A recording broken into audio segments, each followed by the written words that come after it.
সূরা কাহাফ থেকে তিলাওয়াত করেছি। সূরা কাহাফ একটি গুরুত্বপূর্ণ সূরা, যে সূরা প্রতি শুক্রবারে তিলাওয়াত করার সুন্নত আমল রয়েছে।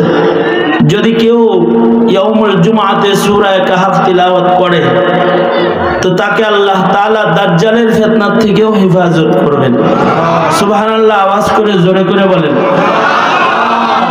আর যদি কেউ ডেলি পড়ে তাহলে আমাদের আকাবিররা বলেন সাদিয়ানি ফিতনা, কাদিয়ানি ফিতনা, যত ফিতনা আছে সব ফিতনার থেকে আল্লাহ তাআলা হেফাজত করবেন। যত সূক্ষ্ম সূক্ষ্ম ফিতনা আসবে, যদি প্রতিদিন কেউ সূরা কাহাফ তিলাওয়াত করে তাহলে আমাদের বুজুর্গরা বলেছেন তাকে আল্লাহ তাআলা ফিতনায় ফেলবেন না। অনেক মানুষ আছে অনেক বুঝার পরে, অনেক জানার পরেও ফিতনায় পড়ে যায়। সূরা কাহাফ যারা তিলাওয়াত করবে তাদেরকে আল্লাহ তাআলা ফিতনার থেকে হেফাজতে রাখবেন। এটা আল্লাহ পাকের একটা ওয়াদা নবীজির মাধ্যমে। হিসাব মতো তো এই আখিরি জমানায় যত পরিমাণ ফিতনা আছে, কিছু ফিতনা আছে চিনা যায় আর কিছু ফিতনা আছে চিনা যায় না। আমাদের ভেতরেই বসে আছে কিন্তু আমরা চিনতেছি না লোকটা ফিতনা, চিনা যেতেছে না, এরকম ফিতনা আছে। এই জমানাটা তো ফিতনার জমানা। আল্লাহর রাসূল ফিতনার থেকে হেফাজতের দোয়া করেছেন, আল্লাহুম্মা ইন্না নাউযু বিকা মিনাল ফিতান। আল্লাহ আমি আপনার কাছে, আমরা আপনার কাছে ফিতনার থেকে পানাহ চাই। কারণ ফিতনাটা আশাদ্দু মিনাল কাতাল, কাতালের চাইতে ভয়ঙ্কর হলো ফিতনা। কারণ ফিতনা যখন শুরু হয়ে যায় তখন একটা কতল হয় না, কতল হাজার হাজার লাখো কতল হয়ে যায়। যেমন হাসিনা আওয়ামী লীগ ফিতনা, এটাও কিন্তু একটা ফিতনা গেছে, নতুন নতুন ফিতনা। সামনে আবার কোন ফিতনা যে আসবে আল্লাহ পাক ভালো জানে। সামনে ফিতনা তো দিন যাইতেছে, বাড়তেছে। আমরা যত কিয়ামতের দিকে আগাবো তত ফিতনা কমবে না বাড়বে? ফিতনার থেকে বাঁচতে হইব তো। হাসিনা ফিতনার সময় কত মানুষ হাসিনারে বুজুর্গ মেন না, তারা অলি বুজুর্গ হয়ে গেল। তারা হাসিনাকে, শেখ হাসিনাকে মনে করতো রাবেয়া বসে। এই জমিনে যদি কোনো অলি বুজুর্গ থাকে তাহলে তিনি হলেন শেখ হাসিনা, এরকমটি বয়ানেও শোনা যেত। তার মানে তারা হাসিনাকে চিনে নাই, জিনিসটা যে কি, মালটা যে কি, এটা তারা বুঝে নাই, চিনে নাই। ঠিক আছে না? চিনলে পরে কি এত গুনগান গাইতো? কি কি গুণ গাইছে? 80 রাকাত নামাজ পড়ে, 70 রাকাত নামাজ পড়ে, তাহাজ্জুদ পড়ে, ইশরাকের নামাজ না পড়ে যায় নামাজ থেকে উঠে না। কত বড় ফিতনা সিনার কায়দা আছে। প্রতি উপজেলায় একটা করে মসজিদ নির্মাণ করেছে, তাবলীগের জায়গা, ইজতেমার জায়গা তারা দিচ্ছে, ইসলামিক ফাউন্ডেশন করে দিয়েছে, কওমি সনদের স্বীকৃতি দিয়েছে, সব হেরাই করছে। আলেমদেরকে স্বীকৃতি দিয়েছে, তাদের শিক্ষার মান তারা দিয়েছে, মাস্টার্সের মান দিয়েছে। এত কিছু বইলা বুঝাইতো, যত যাই বলেন পুরুষ হইলে ক্ষতি পাওয়ার যোগ্যতা ওনারই ছিল, এইগুলো বুঝাইতো। কিন্তু আসলে তো ফিতনা, ফিতনা যখন জাতি চিনে ফেলেছে, জাতির সকলে চিনে নাই। যারা অলি বুজুর্গ মনে করছে তারা এই অলির পক্ষে জিহাদ করছে, রামদা লয়ে জিহাদ করছে, চাইনিজ কুরআন লয়ে জিহাদ করছে, গোলা বারুদ লয়ে হেলমেট পরে জিহাদ করছে, জিহাদের ময়দানে ছিল তারা। কিন্তু যখন জাতি চিনে ফেলেছে তখন তারা মুজাহিদ হয়ে খালি হাতে এই সন্ত্রাসীদের সামনে গিয়ে দাঁড়িয়ে গেছে। যখন দাঁড়াইছে তখন পালাই গেছে। একদিন তো ওয়াজ নসিহত করে যা বুঝাইলো বুজুর্গ নাম্বার 1, পরে দেখি শয়তান নাম্বার 1। ইবাদতের বর্ণনা যাই দিছে, সম্পর্ক আল্লাহর সাথে না, তবে সম্পর্ক দিল্লির সাথে মেলা ভালো। এটা কিন্তু 5 তারিখে প্রমাণ হয়ে গেছে। এই তো ফিতনা যখন চিহ্নিত হয়েছে, এখন আর দেশে আওয়ামী লীগ নাই, কারণ আওয়ামী লীগ ফিতনাটাকে চিনে ফেলেছে। এখন যদি জিজ্ঞান যে কোন দল করেন, কয় আমি কোনো দলই করি না। যারা আওয়ামী লীগ ছিল আগে বলতো, আগে মোটর সাইকেলের পিছনে লেখা রাখতো ছাত্র লীগ, এটা লেখা রাখতো। এখন আর লেখে না, এখন লেখে না, কারণ এখন লেখাটাও ফিতনা, এটা পাগলও বুঝে। যদি লেখে তাহলে জায়গায় কিলগুতা খায়া মইরা যাওয়ার সম্ভাবনা আছে। এখন ফিতনা চিনার কারণে সব আওয়ামী লীগ এখন কেউ জাতীয় পার্টি, কেউ বিএনপি, কেউ জামাত ইসলাম, আর কেউ হেফাজতে ইসলাম হয়ে গেছে। হ্যাঁ, আওয়ামী লীগ এখন হেফাজতে ইসলাম করে, তো জানেন না আপনারা? যেই হেফাজতে ইসলামের জ্বালা যন্ত্রণায় আওয়ামী লীগ হেফাজতের একেবারে সর্বনিম্ন ওয়ার্ডের একটা সমর্থকরে পর্যন্ত দৌড়ায় বেড়াইছে। এখন তাদের জিগাইলে হেরা কয় আমরাও হেফাজত করি। কি করে? হ্যাঁ, হেফাজত করে। এটা কখন হয়েছে? যখন ফিতনা তারা চিনে ফেলেছে। তবে কিছু বাচ্চাদেরকে ফিতনা চিনাইতে হয় নাই, ফিতনা নির্মূল করতে তারা মুহূর্তের ভেতরে ভূমিকা পালন করেছে। মুহূর্তের ভেতরে 5 তারিখে ফিতনা চলে গেছে, তারা 6 তারিখ সন্ধ্যার আগে ফিতনা মুক্ত বাংলাদেশ গড়তে বাংলাদেশের জমিনের উপরে যত ভাস্কর্য দাঁড়িয়ে ছিল সব তারা মাটির সাথে মিশিয়ে দিয়েছে। এমন ভাবে মিশাইছে মাটির সাথে যে আমি গত কয়েকদিন আগে গেলাম গোপালগঞ্জে, ওখানে শেখ সাহেব গোপালগঞ্জে গেলাম, লাগবে না অবশ্য, গোপালগঞ্জে গেলাম, গোপালগঞ্জের প্রবেশ পথে শেখ সাহেব সালাম দিত। সেদিন গেলাম, দেখলাম শেখ সাহেবের মাথা নেই। এইভাবে করে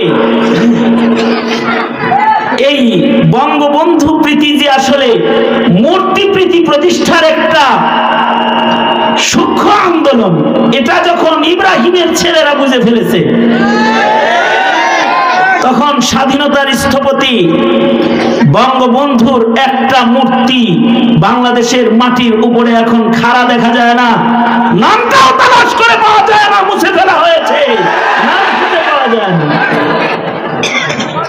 এই ক্ষেত্রে কিন্তু সবাই চিনে নাই, তবে কিছু মানুষ চিনেছে, যারা সূরা কাহাফ না পড়লেও সূরা কাহাফ পড়নেওয়ালাদের সাথে যাদের সম্পর্ক আছে, আলেমরা সূরা কাহাফ পড়ে, এদের সাথে যাদের সম্পর্ক আছে তারা কিন্তু চিনে ফেলেছে।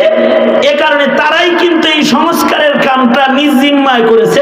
কারণ এদেশের একটা মূর্তিও মামুনুল হক ভাঙ্গা মূর্তিরে বঙ্গোপসাগরে ফালায় নাই, বুড়িগঙ্গায় ফালায় নাই, ফজলুল করিম সাহেব, ফয়জুল করিম সাহেব, রেজাউল করিম সাহেব একটা মূর্তিকে ভাঙে নাই, মুহিবুল্লাহ বাবুনগরী সাহেব কোনো মূর্তি ভাঙে নাই, তার কোনো সমর্থকরা মূর্তি ভাঙে নাই, জামিয়া ইমদাদিয়ার কোনো শিক্ষক মূর্তির গায়ে টাচ করে নাই, এই শহরের কোনো মসজিদের ইমাম, এই দেশের কোনো মসজিদের মুয়াজ্জিনও মূর্তি ভাঙে নাই।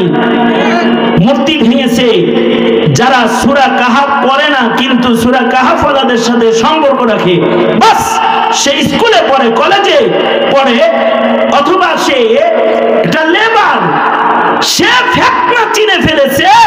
মূর্তি শুধু ভাঙে নাই, এটাকে পেশাব করেছে তার উপরে, তারপরে মাটির সাথে মিশিয়ে দিয়েছে।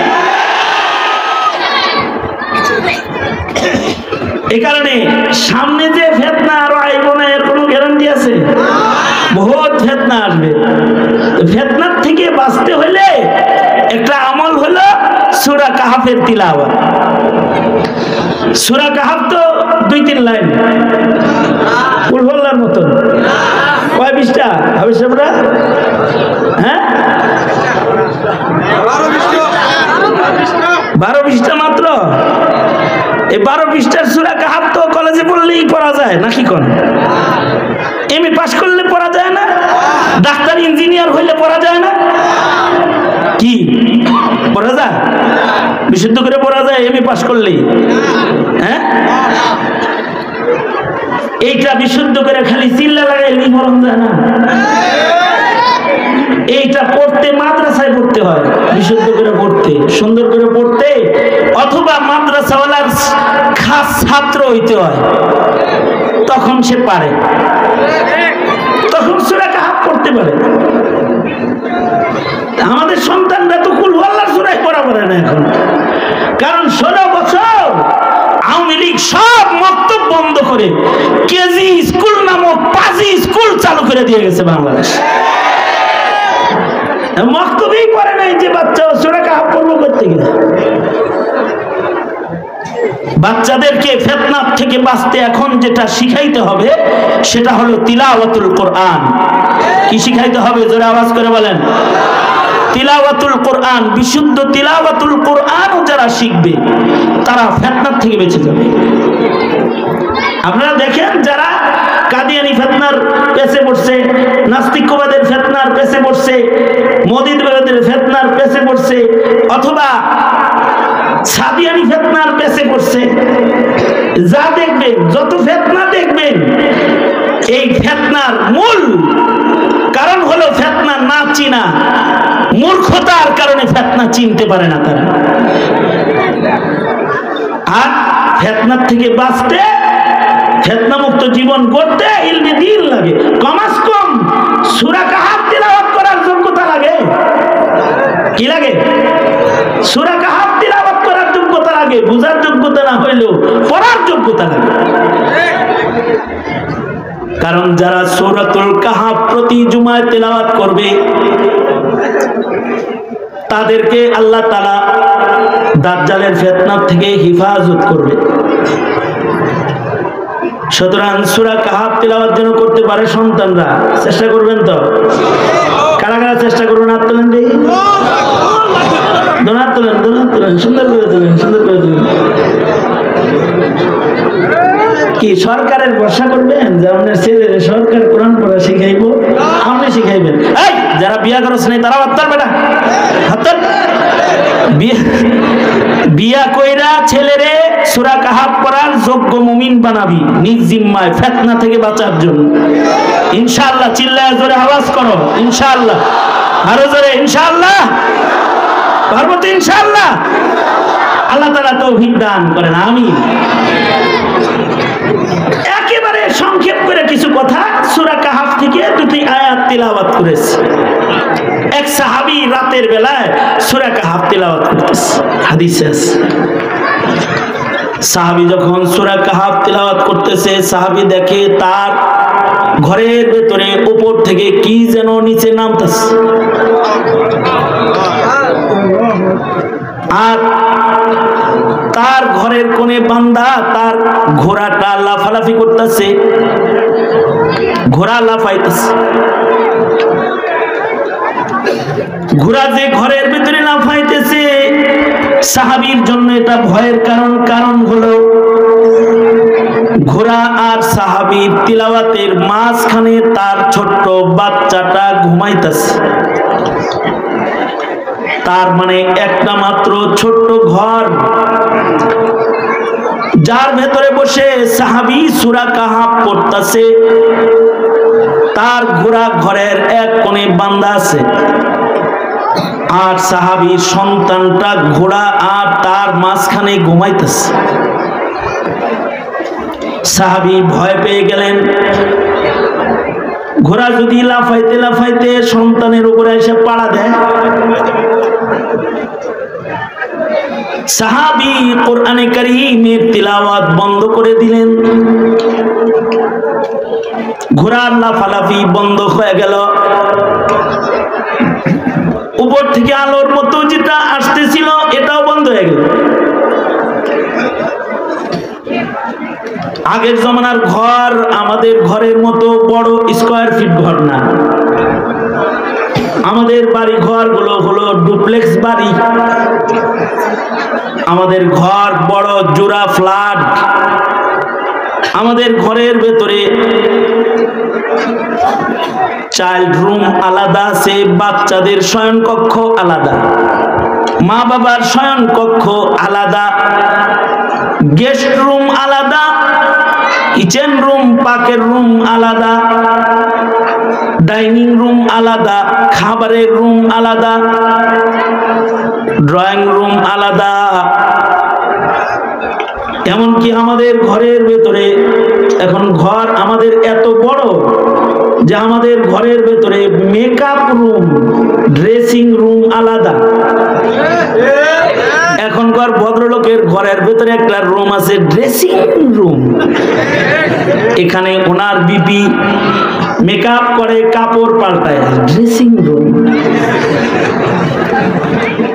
কিন্তু মুসলমানের বাচ্চা ইহুদির নকল করে কত রুম বানাইছে, কিন্তু ঘরের ভেতরে প্রেয়ার রুম, নামাজ রুম নাই। ঠিক আস্তে করে কোন জোরে আওয়াজ করে বলেন ঠিক না? ঠিক করে বলেন। ঘর কিন্তু মুসলমানের ঘর, কিন্তু তার ঘরে প্রেয়ার রুম নাই। তার ঘরের ভেতরে সুন্দর বাথরুম আছে। আশ্চর্য বিষয়, বাথরুমের ভেতরে সুইমিং আছে। শুইয়া গোসল করবো। ছোট্ট একটা বাথরুম, তার ভেতরে শোয়ার জায়গা আছে, বালিশ লইয়া শুইয়া এনে গোসল করবো।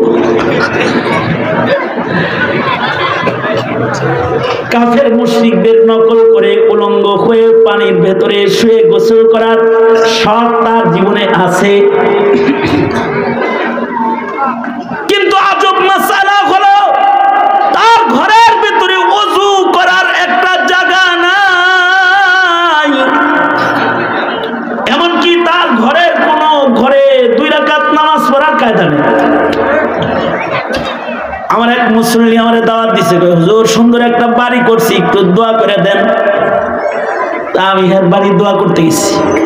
তো বাড়ি ঘোরা ঘোরা আমারে দেখায়, সুন্দর আর্কিটেক্ট ডিজাইন করে, ক্যালিগ্রাফি করে, সুন্দর করে সাজাইছে বাড়ি। বাড়ির ভিতরে কুত্তার বাচ্চা আছে, আরো সুন্দর করে সাজাইছে।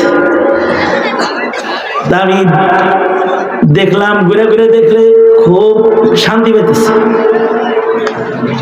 কিরকম সাজসজ্জার খরচ হয়েছে সব গল্প করতেছে।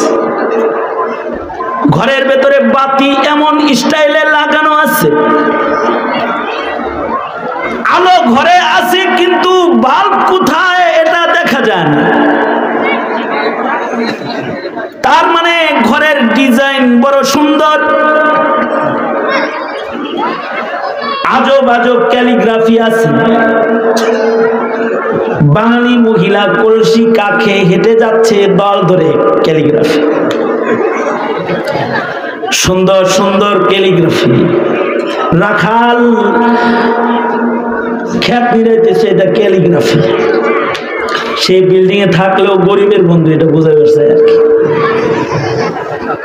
গল্প করে, হুজুর দেখছেন বাঙালি সংস্কৃতিটা ধরে রাখার জন্য ডিজাইনটা করছি আর কি। দেখায় দেখায় আমার কয়েক, হুজুর কেমন হয়েছে বাড়িটা? মর্মান্তিক, খুব ভালো হয়েছে। কিন্তু আল্লাহ না করুক আপনার মরণটা যেন মসজিদের ভিতরে হয়, দোয়া করি। কারণ এই ঘরে যদি আপনার মরণ হয় তাহলে কালেমা পড়তে পারবেন কিনা সন্দেহ আছে। তো মুখটু কালো হয়ে গেছে, কি করেন হুজুর এই ঘরে কালেমা পড়বো না? মানে না, যত মূর্তি, যত ছবি আর যত ডিজাইনার, যেমন কুত্তার বাচ্চা ঘরে দাঁড় করায় রাখছেন, বিদেশি কুকুর রাখছেন, এত কিছুর ভেতরে রহমতের ফিরিস্তা আসার কোনো সম্ভাবনা নাই।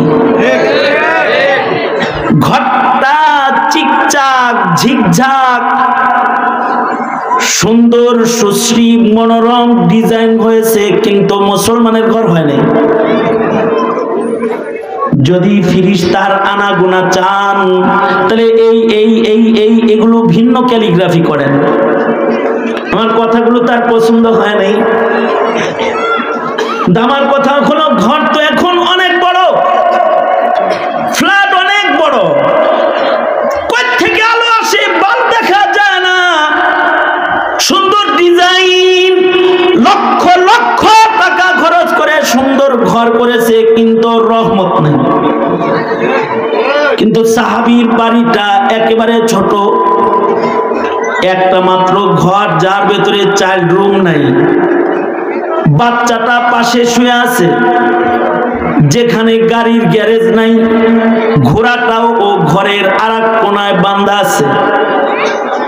ঘরের ভেতরে বাতি নাই, বাতি নেই। আগের জমানার ঘরে বাতি ছিল না। খোদ সাইয়্যিদুল মুরসালিন রাহমাতুল লিল আলামিন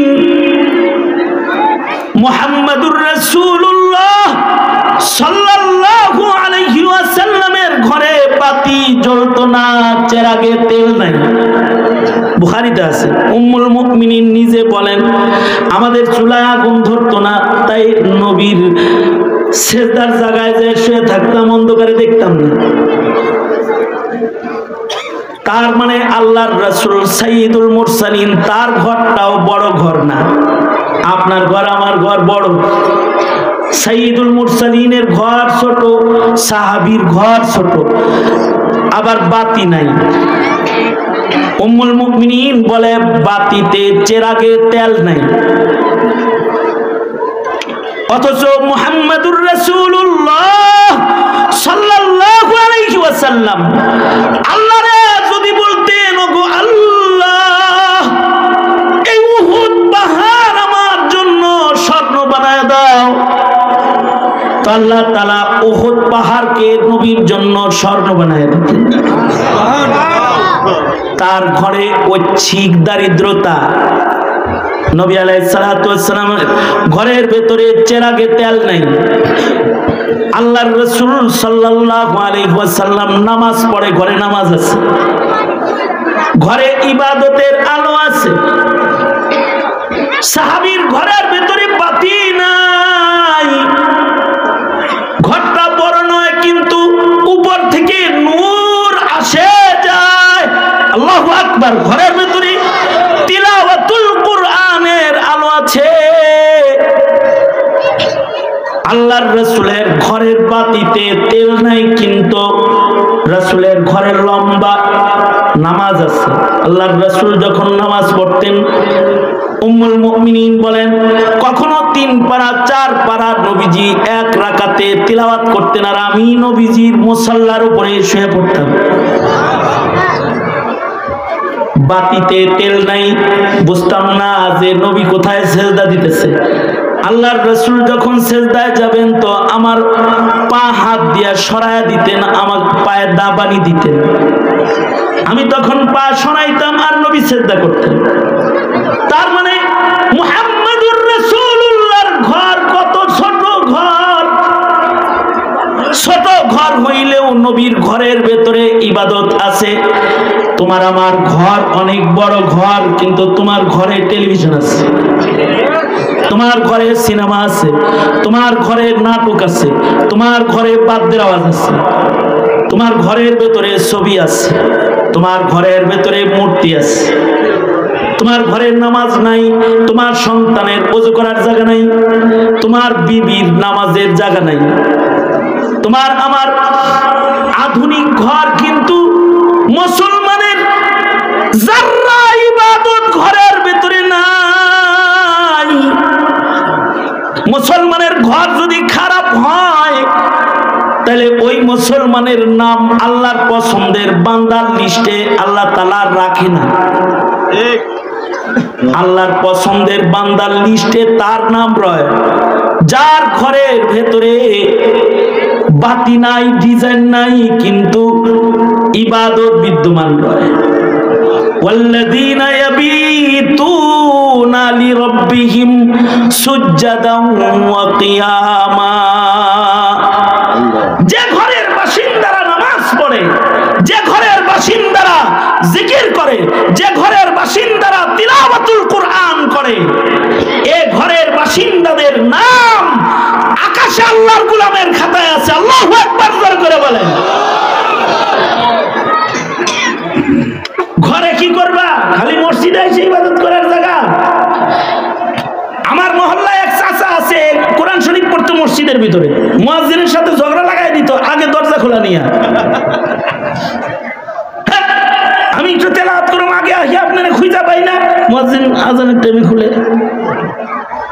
মুয়াজ্জিনও তারা, মুয়াজ্জিন কয় আপনি বারান্দায় পড়তে পারেন না, এত আগে আসেন, আপনি একার জন্য মসজিদ খুলে রাখবো আমি,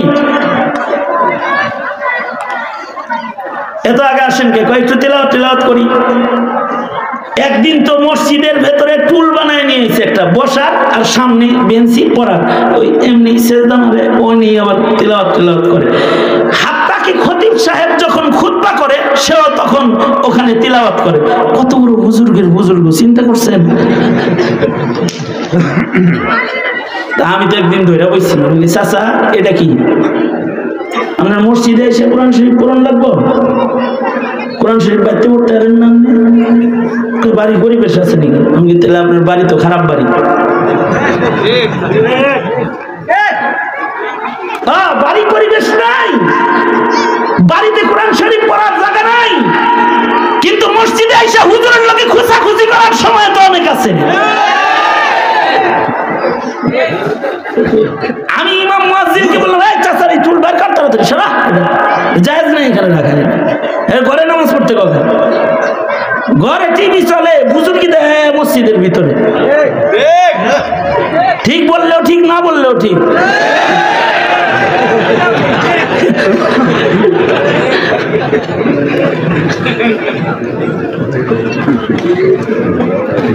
এই যুব সমাজ, ভদ্রলোকের মতো বাড়িঘর বানাইছ তোরা? কি কথা বলো না কেন? জোরে আওয়াজ করে বলো না কেন? বাড়িঘর ভদ্রলোকের বাড়িঘর বানাবা, মুসলমানের বাড়িঘর বানাইবা। মুসলমানের মানে 3200 স্কয়ার ফিট ফ্ল্যাট, এর ভিতরে গোসল করার জায়গা আছে, ওযু করার জায়গা নেই। মানে সুইমিং পুল আছে ঘরের ভিতরে, ওযু করার একটা বসার জায়গা নেই। এগুলো মুসলমানের ঘর না। ঘরের ভেতরে ইবাদত চালু করো। যে ঘরে ইবাদত হয় না ওই ঘরে নাস্তিকতা ঢুকে যায়, মনে রেখো। যে ঘরে কোরআন তেলাওয়াত ঢুকে না ওই ঘরের ভেতরে নোবেল বই ঢুকে যায়, তাসলিমা নাসরিন ঢুকে যায়। কথা বলেন, আওয়াজ করে জোরে বলেন, ঠিক না? ঠিক জোরে বলেন। দুষ্ট বই ঢুকে যায় ওই ঘরের ভেতরে। ঘরকে ইবাদতের বানানো। আল্লাহর রাসূল সাল্লাল্লাহু আলাইহি সাল্লাম ঘরে ইবাদত করতেন, ঘরে বাতি ছিল ইবাদত। কারণ মুমিনের আসল বাতি হলো তার ঈমান, আসল বাতি হলো তার ইবাদত। ইবাদতের বাতি দিয়ে সে পুলসিরাত পার হবে। তো পুলসিরাত পার হওয়ার ইবাদতগুলা কত শক্তিশালী ইবাদত হইতে হবে। সবার ইবাদত শক্তিশালী না। আল্লাহ বলে, কুল নবী বলে দেন, হাল নুনাব্বিউকুম বিল আখসারিনা আ'মালা আল্লাযীনা যাল্লা সা'য়ুহুম ফিল হায়াতিদ দুনিয়া ওয়া হুম ইয়াহসাবুনা আন্নাহুম ইহসিনুনা সুনআ। ইবাদত করলে সেই ইবাদত দিয়া ওলি হয় না। হাসিনার মতো ইবাদত করলে ওলি হওয়া যায় না ইবাদত দিয়া। মুনাফিকরাও ইবাদত করেছে, ওই ইবাদত দিয়া ওলি হওয়া যায় না। ওলি হইতে হলে নূরওয়ালা ইবাদত করতে হয়। সাহাবী কোরআন পড়ে, নূরওয়ালা কোরআন। নবীজি ইবাদত করতেছেন নুরানি নামাজ। আল্লাহর রাসূল সাল্লাল্লাহু আলাইহি ওয়াসাল্লামের নামাজ এক পাওয়ারফুল নামাজ। নামাজরত হাবিবে কিবরিয়ার ঘরে সাত থেকে আলো পড়তো। আল্লাহু আকবার, আকাশ থেকে আলো পড়তো। সাহাবায়ে কেরামের নামাজ এমন আলোকিত নামাজ ছিল, তারা ঘরে নামাজ পড়ে সালাম ফিরাইলে তাদের সাথে ফেরেশতারা মুসাফা করত। আমল শক্তিশালী। তারা নামাজ পড়ে সালাম ফিরানোর সাথে সাথে ফেরেশতারা তাদেরকে জান্নাতের বাশারাত দিত। ইবাদত পাওয়ারফুল ইবাদত। আল্লাহর রাসূল সাল্লাল্লাহু আলাইহি ওয়াসাল্লাম নামাজ পড়েন।